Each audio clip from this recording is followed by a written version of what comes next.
ఉప్పల్ లక్ష్మణ్ గారు చెప్పండి. ఏదైతే అంటే 4వ తారీఖు జూన్లో చనిపోయిన వ్యక్తి అంటే అప్పటికి ఇంకా ప్రభుత్వం ఏర్పడలేదు, 5వ తారీఖే ప్రమాణ స్వీకారం చేసింది. కానీ ఏదైతే తాను బెట్టింగ్ కట్టి తను 12 లక్షలు కూడా లాస్ అయ్యాడని చెప్పేసి అప్పుడు పురుగుల మందు సేవించాడు, అంటే గడ్డి పురుగుల మందు. దీనికి సంబంధించి దీన్ని ఇంత శివరాజకీయం చేయడానికి లేదు అంటే అతను విగ్రహం పెట్టడానికి ఏమై ఉంటాడు? అంటే అతను ఆంధ్రప్రదేశ్కు ఒక పేరు ప్రత్యేకలు కలిగిన వ్యక్తి, లేదంటే ఆ పార్టీలో పెద్ద అంటే ఒక పెద్ద వ్యక్తి, అలాంటిది ఎలా ఎలా ఎలా చూడొచ్చు అంటారు? ఒక శివరాజకీయం లాగా చేసే దాన్ని ఏమంటారు? నువ్వు సంవత్సరం తర్వాత నువ్వు పరామర్శించడానికి పోతున్నావు అంటే రాజకీయం చేస్తున్నావని ఎవరైనా అంటారు ఆ మాట. వాళ్ళ పార్టీ కార్యకర్తలే అంటారు, మనమే మనమే అనక్కర్లేదు. నువ్వు ఒక మనిషి చనిపోయాడండి, చనిపోతే వెంటనే పోతారు చూడడానికి. అతను ఇంపార్టెంట్ కార్యకర్త కానీ కాకపోని కార్యకర్త అనుకుందాం, నాయకుడిగా వెళ్ళాలి. లేదు ఒక 10 రోజులకి వెళ్తారు, ఏదైనా పెద్ద కార్యక్రమం జరుగుతుంది అప్పుడు వెళ్తారు. లేదు సమయం లేకపోతే మన తెలుగుదేశం మిత్రుడు అన్నట్టు ఒక నెలకో 2 నెలలకైనా పోయి ప్రశాంతంగా కూర్చొని వాళ్ళని ఏదైనా ఓదార్చి వాళ్ళు అప్రూపాలు అయితే ఏదైనా ఆర్థిక సహాయం చేసి ఆ కుటుంబాన్ని నిలబెట్టే విధంగా ప్రయత్నం చేస్తారు రాజకీయ నాయకులు. నాకున్న అవగాహన మేరకు ఇది. అలా కాకుండా సంవత్సరం తర్వాత ఇప్పుడు పేద ఆర్భాటంతో పోయేసి అక్కడ పబ్లిసిటీ తీసుకోవాలి.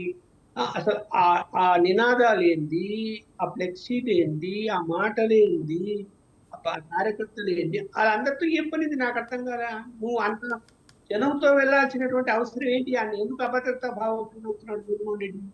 సెక్యూరిటీ ఉంది కదా కేటగిరీ పోలీసులు.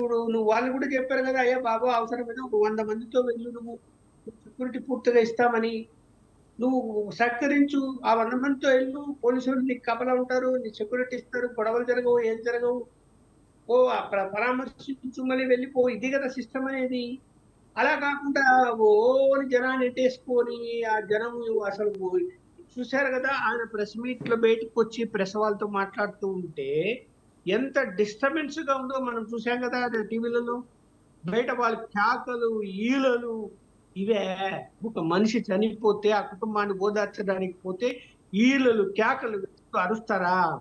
ఎక్కడన్నా ఎప్పుడన్నా చూసామా ఇట్లాంటి రాజకీయాలు? ఏం కంట్రోల్ చేసేట ఆయన? వాళ్ళని కనీసం సైలెంట్ గా ఉండడానికి కూడా చెప్పలేకపోయాడు. అంటే అర్థమేమి? దాని అర్థమేమి? ఆయనే ప్రోత్సహిస్తున్నాడు అని కదా దాని అర్థం. చివరికి ఏమైపోయింది? చనిపోయారు. మరి దానికేంటి సమాధానం? ఇక్కడ రాజకీయాలు ఇలా చేస్తే ఏదో జరిగిపోతుంది, అబ్బో జగన్మోహన్ రెడ్డి కింగు, వీరుడు, మళ్ళీ ఇది రావాలా, ఇది వస్తే వాళ్ళ అంతు చూస్తాడు, ఇట్లా అనుకోవాలని ప్రజలు. ఏంటి ఏమంతు చూస్తారు మీరు? ప్రజాస్వామ్య వ్యవస్థలో ఒకరికొకరు వాళ్ళు అంతు చూస్తామన్న తప్పే, మీరు అంతు చూస్తామన్న తప్పే, వాళ్ళ రెడ్ బుక్ కూడా తప్పే, మీరు అంతు చూస్తామన్నది కూడా తప్పే. అలా మాట్లాడుతారా? అలా చెప్పుకుంటారు ఎక్కడన్నా? జరిగింటే వదిలిపెట్టారు. రామారావు గారు, హలో రామారావు గారు, నా వాయిస్ మీకు క్లారిటీ ఉందండి?